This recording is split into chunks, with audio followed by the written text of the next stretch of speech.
Hey everybody, what is going on? Hexlex here. I got another Master Duel video for you. So, I'm coming at you with a brand new deck to the channel, one I have not played yet before, but it's one I've been looking forward to playing for quite some time, and that is going to be Scareclaw. Scareclaw is a deck that I have been interested in for a little bit, especially the past couple of months after Scareclaw Kashtira and Scareclaw Twinsaw have been released. Among some other support for the deck like Defanging, and Straddle I know isn't bad either. Basically Scareclaw with not only its own second wave of support, but also with the release of Kashtira, not only Scareclaw Kashtira, but also Fenrir to help surge it, and the field spell to help surge both.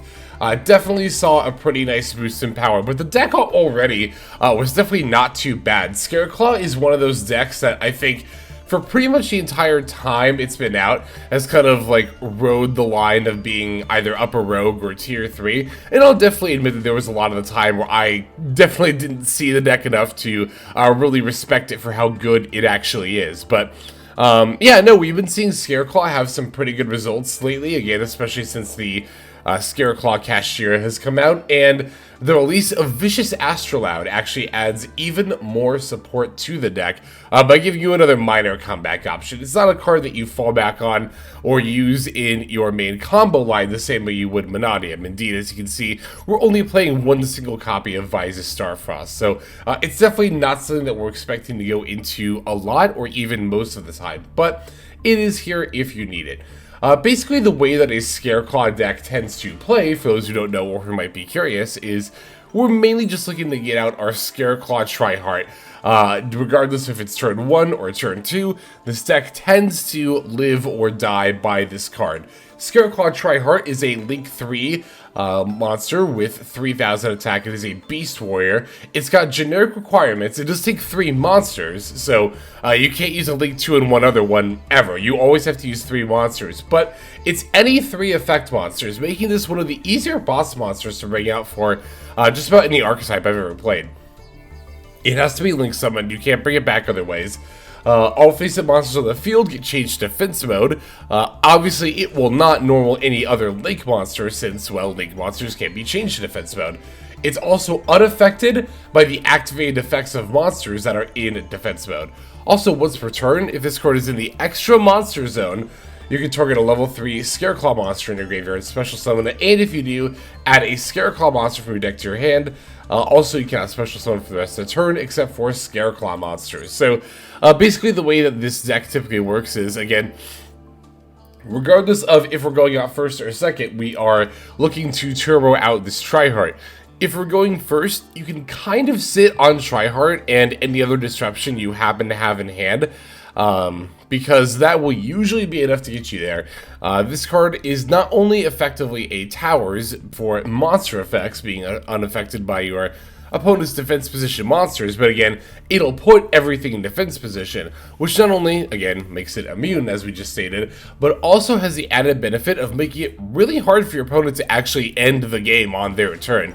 Sure, they might be able to eventually find an out for a Tri-Heart and either negate it or get it off the field, but if they can't do that without going through a few summons, then that means that they're likely not going to be able to have enough monsters to battle actually for a game with, because of course, remember, a monster that's summoned cannot change its battle position the turn it is summoned. So if your opponent special summons a monster in attack mode and Tri-Heart immediately shifts into defense mode, it's going to stay there for the rest of the turn. So very, very nice stuff. Also, this deck is very, very good at OTKing because of the effects of the level 3 main deck Scareclaw monsters. Basically, these monsters, the Scareclaw monsters, all the main deck ones, have the theme in common where they can special summon themselves from the hand. Most of them do so by summoning themselves to a monster zone as adjacent to a Scareclaw monster you control or in its column. However, Scareclaw Kashtira can do so by simply banishing a Kashtira or a Scareclaw card from your hand or graveyard, right? The 3 level 3 main deck monsters, Astra, Belone, and Acro, are all going to be the main ways that we help OTK, we help our Tri-Heart to OTK rather. Acro can give your Scareclaw monsters in the extra monster zone 300 attack for every defense mode monster you control. Belone allows your Scareclaw monsters in the EMZ to do piercing. And as you can see, the one that we have 3 of, and in my opinion the most powerful one, is Astra, which allows your Scareclaw monsters in the EMZ to battle a number of times up to the defense mode Scareclaw monsters you control. So, also, by the way, unlike a lot of recent multi-battle effects that have come out in Yu-Gi-Oh! That allow you to battle multiple monsters, Astra does not say that. Astra gives you multiple attacks, period. Meaning you can attack multiple times with Tri-Heart via Astra's effect. Also, one misconception I had about the deck going into it, that I think some other people might have as well, is that the level 3 Scareclaw monsters do not have to point. Tri-Heart does not have to point to them. Tri-Heart just has to be in the extra monster zone for these to give them their benefit. Tri-Heart does not have to be pointing to them. So what I like to do is I'll put Tri-Heart in the left EMZ, and then when I summon back a level 3 off of Tri-Heart's effect, I put it in the far right EMZ, or main monster zone, and then I can start summoning Scareclaws to monsters, Scareclaw monsters to monster zones adjacent to that Scareclaw monster, and that way they don't have to necessarily be eating up the link zones of Tri-Heart. Also, it is important to note that Tri-Heart does need to be in the extra monster zones to gain these benefits. If you, for example, summon multiple Tri-Hearts, only the one in the extra monster zone will actually have those benefits. Summoning Tri-Heart's also definitely not hard at all. You can do it with literally any one Scareclaw monster, so the combo line is very, very flexible. And rather than show it in like a combo guide, I think I'll just go ahead and end up talking about it in some of the duels that we have coming up here. Because summoning Tri-Heart, which is your deck's main play, also only takes one Scareclaw card and nothing else, that means this is one of those decks that has a lot of room for some tech in various flex spots. Like, we get to play Droll and Lockbird very easily. We get to run Nibiru very easily. We also are on Triple Tactics Thrust. We're playing a couple of copies of that. Now, normally, I do tend to prefer just maxing out on Triple Tactics talent a lot of the time. However, I will play Thrust, or at least I'm more likely to, if a deck has a particularly good spell and or trap card that the Thrust can search out, in addition to stuff like, you know, talents or imperm. In this case, we have both. Scareclaw Arrival is able to bring back Scareclaw monsters or Visas Starfrost in our graveyard. Also, the once per turn effect is for the Banish Protection effect. Actually activating this card from hand to like get the monster reborn effect, you can do that multiple times per turn. Scareclaw Twinsaw is basically our Sword Soul Blackout / Icarus attack, right? We contribute a Scareclaw monster and pop 2 of our opponent's cards. That is very, very good to set up on turn 1 if you don't need to search the Scareclaw Arrival. And if you open any 2 Scareclaw monsters, that means you can summon Tri-Heart without needing Arrival, and you can search the Twinsaw instead. Twinsaw also has a fun graveyard effect that can negate the effects of, or rather, it states that another player can activate the effects of link monsters on the field, which depending on the matchup can come up very, very well, especially, again, given that one of the more common ways to out Tri-Heart is via link monsters. So, I will say I am still very, very new to this deck, so as I'm playing these games, I mean, this is the case generally most of the time anyway, but if you see me make what seem to be slightly unoptimal plays, especially given my current build, definitely do not be afraid to point that out, because like I said, I am very new to Scareclaw. I like it a lot, so I'm very eager to learn more about it and explore more builds in the future. I wanted to start off with a kind of, I guess, quote-unquote basic build, just to get a handle of how the deck flows and plays, and then I might explore something like Adventure Scareclaw or some other variants, you know, later down the road. But for now, I've been satisfied with this, and after I break down the list here, well, after I take a sip of water, I'll break down the list, and then we'll go ahead and see those games. Okay, so we are on 2 Droll and Lockbird, 3 Maxx, 3 Ash Blossom and Joyous Spring, 3 Scareclaw Astra, 2 Scareclaw Belone, 2 Scareclaw Acro, 3 Scareclaw Reichheart, 1 Visas Starfrost, 2 Kashtria Fenrir, 2 Scareclaw Kashtira, 1 Nibiru the Primal Being, 1 Reinforcement of the Army, 1 Triple Tactics Talent, 2 Scareclaw Arrival, 2 Triple Tactics Thrust, 2 Primitive Planet Reichphobia, 1 Pressured Planet Wraitsoth, 2 Called by the Grave, 1 Crossout Designator, 3 Infinite Impermanence, and then 1 Scareclaw Twinsaw. That's going to go ahead and do it for our main deck. For the extra deck, we're on 1 Vicious Astraloud, 1 Baronne de Fleur, 1 Gigantic Spright. For those of you who are wondering why we're playing Gigantic Spright, by the way, this looks really confusing, but I actually did manage to figure this out without having to look up a guide. You play Gigantic Spright to, because you can summon Aussa, right? Because all the level 3s are Earths. You can summon Aussa, bring back your opponent's Maxx, overlay into Gigantic, and then go into Zeus. How cute is that? I haven't done it, but that is a really cute line you can do. But anyway, we're playing Gigantic Spright, 1 number 49 Fortune Tune, 1 Kashtira Arise-Heart, 1 Divine Arsenal, AA-ZEUS Sky Thunder, 2 Scareclaw Light-Heart, 1 Aussa the Earth Charmer Immovable, 1 Dharc the Dark Charmer Gloomy, 1 Donner Dagger for Hire, 2 Scareclaw Tri-Heart, 1 Accesscode Talker, and then 1 Underworld Goddess of the Closed World. That's going to do it for our list. Let's see these games now. Okay, let's check out our first duel against Branded, and this was actually my first ladder game, period, with Scareclaw, so I messed around a little bit with it on solo mode. I usually do that just to get a feel of how hands play out, rather. But yeah, so basically if you open any Scareclaw monster, you can normal summon it and link it off for Light-Heart. It literally doesn't even matter which one. Light-Heart's effect will let us add the Primitive Planet Reichphobia. That will allow us to in turn add the Scareclaw Reichheart. We can summon that in the zone adjacent to Light-Heart, add the Scareclaw Arrival, use Arrival to summon our original Scareclaw monster back to the field.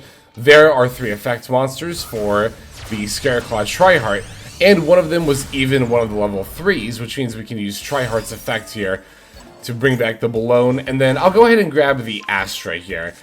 This will set up the multi-attack plus piercing. To be fair, I did not need to summon Astra, and it probably would have been smarter for me to actually not do so. As far as summoning the extra, like when you use Tri-Heart's effect, obviously you summon the one back from the graveyard, but as far as summoning the one from hand, it seems like generally it's not worth doing that. Like you should probably hold it in hand for follow-up plays. But I will say, if you're able to get Acro in particular into the mix, that's the one that boosts 300 attack for every Scareclaw defense mode monster. That is only a 600 attack point boost, but there are a lot of monsters in the game, and Link monsters are no exception, with 3k attack. So having that 600 boost might be the difference between something running into your Tri-Heart or not, but yeah, it's debatable. Alright, going into the opponent's main phase, they're going to normal summon the Alibur. I'm going to use the Imperm here because we have Ash Blossom for the Branded Fusion. And even if they already have Branded Fusion in hand, which is a lot less more likely because it's at 1, this still prevents them from adding, you know, like Branded Lost, for example. So they are going to use the Fusion deployment, and note they summoned the Albaz, but the effect didn't proc. They didn't even have a chance to, like, it didn't even proc for a second there. The reason is because of the Tri-Heart. Again, it not only changes the Albaz to defense mode, but the Tri-Heart will also be completely unaffected by Albaz's activated effect. Now, Albaz can fuse with the Tri-Heart to make Mirror Jade, but Albaz can't fuse with either of these to make anything. There's nothing you can fuse with these main deck Scareclaw monsters to make a monster. So the game checks, okay, there's nothing you can summon with these, and this is unaffected, so you can't summon with this. Therefore, Albaz in this situation doesn't even get a chance to activate. Cartesia, however, can still special itself, and I suspect that is the reason why our opponent actually summoned Albaz here, but they're going to go for the Albion Sanctifier, which again is going to get put into defense mode. Same with the Springen's Kit here. Springen's Kit, I'm going to allow the search to go through because I thought they were going to try to get Branded Fusion, and also because the search caused them to put a card back as well. But they didn't. They got Brightest Blazing Branded King. This game, I was trying to remember, I think I did toggle off for the Ash Blossom, so I don't know if my opponent was actually playing around Ash or if they didn't want to go into a Branded Fusion line because they had the Tri-Heart, but either way, did not end up actually using the Ash Blossom this turn. Second Reichphobia is a pretty meh draw. I'm going to use the original one to force the Brightest Blazing Branded King. I don't want that to screw up my combo lines later, so I'll have it negate everything but the Sanctifier now. So keep in mind that the Belone and Astra are negated, meaning that with my current board state, I'm not really able to get off like an OTK sort of setup. Albaz is going to activate here and fuse with my Tri-Heart. This will allow my opponent to bring out the Mirror Jade here. However, this will also proc my Triple Tactics Thrust, so I'm just going to use that to grab talent and then activate talent to take control of a monster. This will in turn force the Mirror Jade. And yeah, it doesn't matter which of any of the monsters on my field, any one of them my opponent banishes, because it's just, yeah, it's not going to make a difference. I'm going to use Astra and Mirror Jade to go into Dharc. Dharc will allow me to permanently take my opponent's Mirror Jade and keep it on my field. Going to throw down the Reichheart. Reichheart's effect will allow me to not only add a rival, but then draw a card because there are more than 3 monsters on the field with, or in defense mode, rather.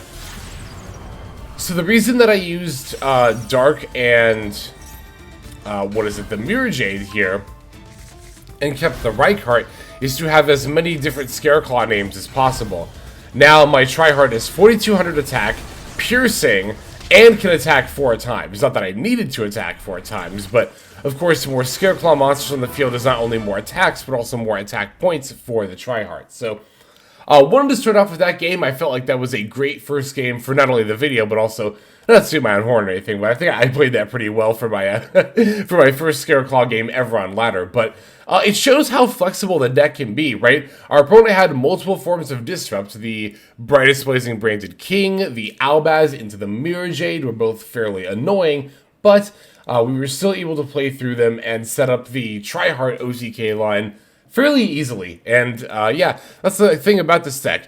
Again, it kind of lives and dies by Tri-Heart, but it's also not hard at all in this deck to go to Tri-Heart with any one Scareclaw monster. So, there is our first duel. Let's go into the next one now. This next duel will be against Monadium here. Funnily enough, Monadium building that deck ended up being the reason why I finally built Scareclaw. Because if you have everything for a Monadium deck, you really are only 2 Tri-Hearts away from actually having a Scareclaw deck. So yeah, I do definitely recommend trying it out if you have the ability to just make 2 more URs. It's not too bad. It's not too shabby. Plus again, Scareclaw, I feel probably alongside Monadium are both very solid tier 3 decks in this meta.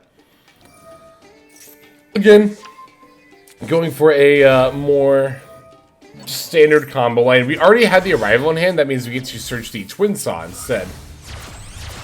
It's always great when you can end with Twinsaw on your board too. Especially because Tri-Heart is going to give you, your materials anyway, right? Or rather, the monster to tribute for the Twinsaw. So like here, for example, I was fine summoning the Astra because we already had Acro into rotation.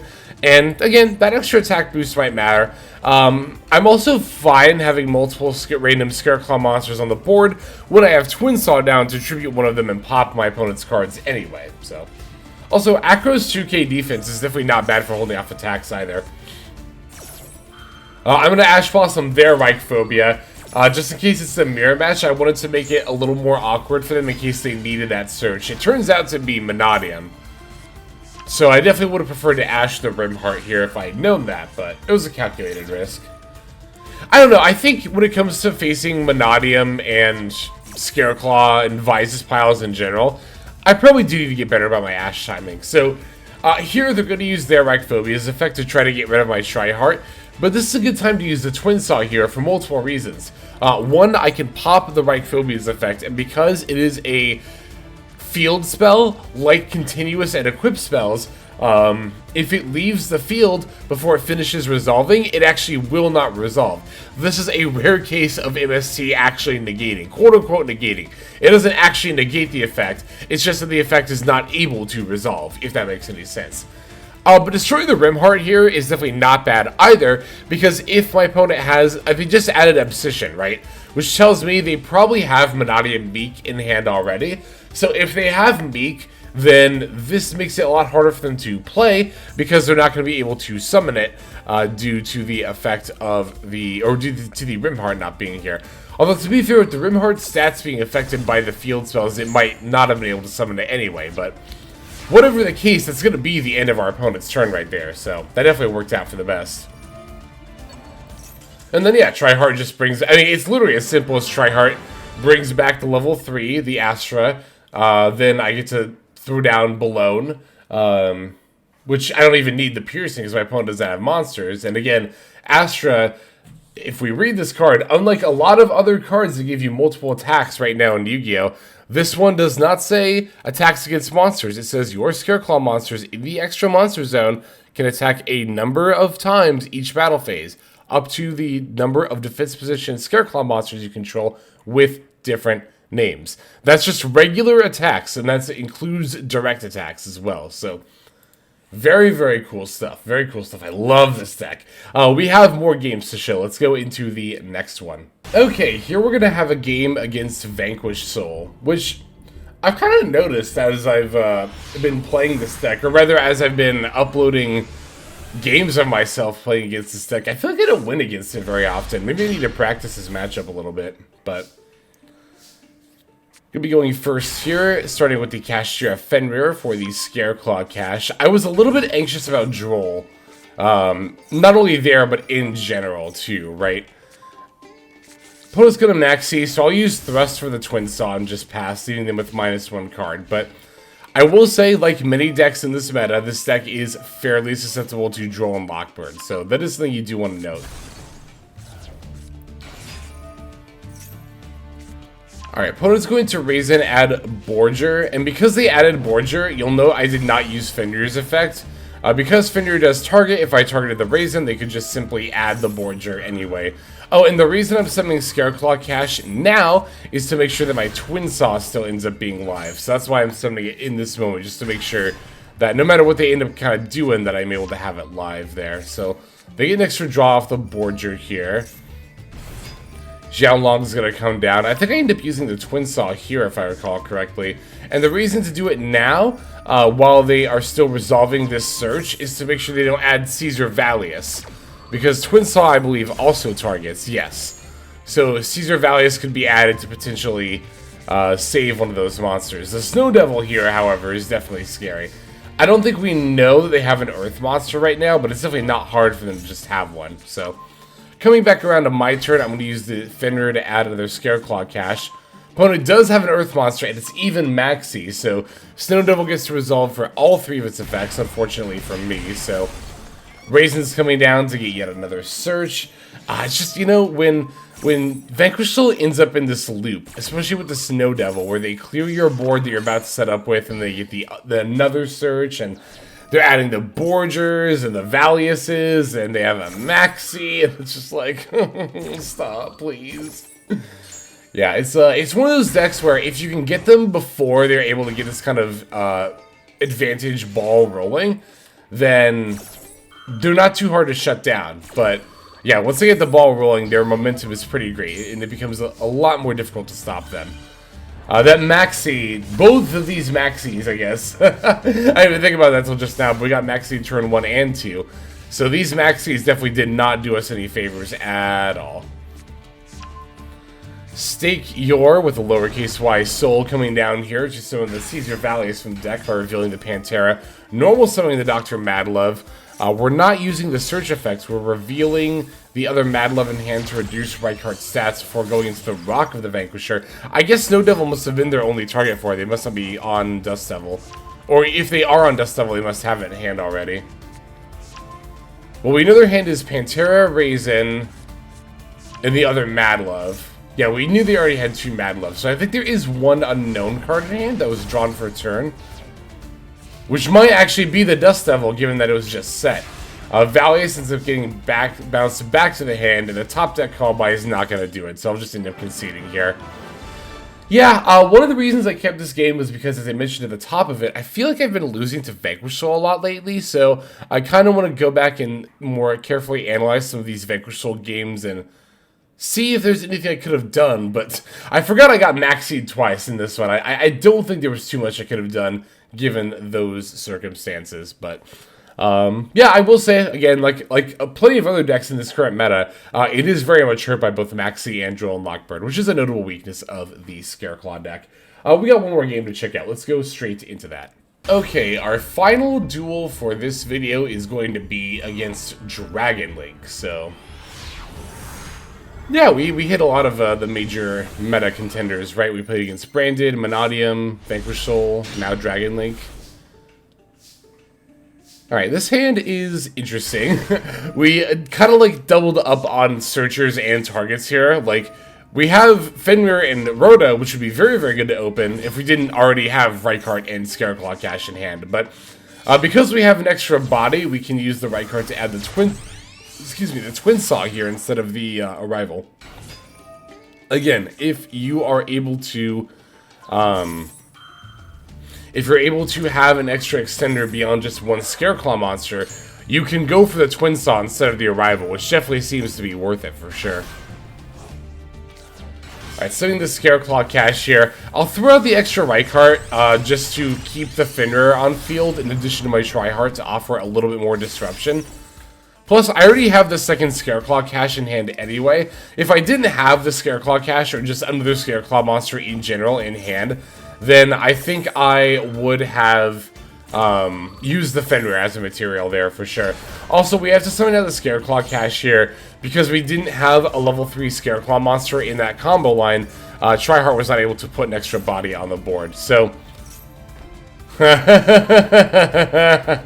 had to laugh at this interaction here because you might have missed it there. Basically, my opponent went for the Lubellion to add the Bistio Magnum Hut. I just chained the Scareclaw cache, but on a separate chain link after Lubellion resolves, I get to Droll them.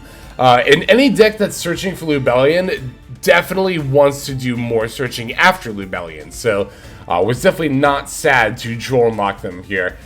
They activated the Thrust, and they have to set the Feather Duster. They cannot add it because of Droll and Lockbird. I wonder if, I mean, I feel like this is definitely something I would do too, so I laugh at my opponent, but I'm laughing at them, yes, I won't deny that, but I'm laughing with them in a way, because this is the absolute same kind of, like, auto-click play I would make, especially if I was streaming, right? But to be like, oh, I can still use Thrust here. Oh, but I can only set it, so... yeah, they're going to set the Feather Duster, summoning the Magnum Hut by banishing my Light-Heart. Tri-Heart will force that to defense mode. Magnum Hut's going to activate, but I'm just going to use Fenrir to banish the Magnum Hut here. Get it off the board and not have to deal with it as a potential material for something. Opponent's going to follow up with the Rocket, or the Quick Launch rather, for the Rocket Tracer. To get the Striker Dragon. I'm not going to use Twinsaw yet, and they just concede. I was going to say, I won't use Twinsaw yet. I'll let them add the Boot Sector first, because from here they either have to have another extender, or they're going for the line where they Boot Sector... they like Striker to wheel the Tracer back to hand and then use a Boot Sector to summon the Tracer. I'd probably wait for them to activate Tracer's effect to pop their field spell and summon the Recharger, and then I think I would Twinsaw the Tracer and whatever it summoned. That way, they could, you never know, they could be the luckiest player in the world, they could just be holding the second Quick Launch, they could have another way to summon another Tracer. Better to just wait for the Tracer to activate its once per turn effect, and then it becomes a lot more difficult. Although...